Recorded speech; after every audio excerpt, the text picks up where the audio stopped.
She rented out her spare room to make some extra cash, a simple way to help with the bills. But when her latest guest checked out, she soon discovered he didn't actually leave. This story begins with Sarah, a 29-year-old living in a small apartment in Seattle. To make ends meet, she decided to list her spare bedroom on Airbnb. The bookings came in, and everything was going smoothly. Her latest guest was a man named Eli. He was quiet, kept to himself, and seemed perfectly normal. He booked a room for 3 nights, paid in cash, and on the final morning, he left early without a word. Sarah went in to clean the room, just like she always did. She stripped the bed, changed the sheets, vacuumed the floor, and locked the bedroom door behind her. The room was ready for the next guest. That night, however, something felt off. As she was getting ready for bed, she heard footsteps in her hallway. They were soft, slow, and undeniably inside her apartment. Her heart started to pound. Thinking it might be a misunderstanding, she called out, "Eli?" The only reply was silence.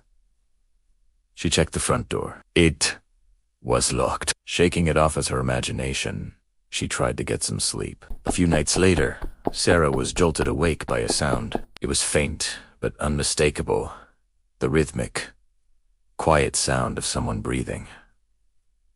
It was coming from right under her bed. Pure terror washed over her. She was frozen, every muscle screaming at her to run, but she couldn't move. Her hand trembled as she reached for her phone on the nightstand. With the flashlight on, she took a deep, shuddering breath and slowly, hesitantly, leaned over the edge of the bed. A face stared back at her from the darkness. It was Eli. His eyes were wide open. He had been living under her bed ever since he had supposedly checked out. He'd been there for days, silently existing in her space. When the police arrived, they found his bags neatly tucked away in the spare room closet, along with empty food wrappers.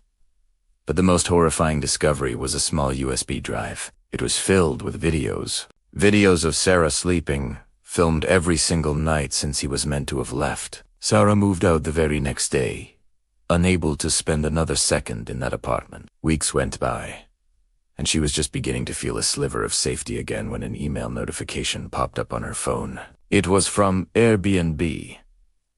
The message read, "Hi Sarah, we noticed you canceled your next reservation with Eli Morris.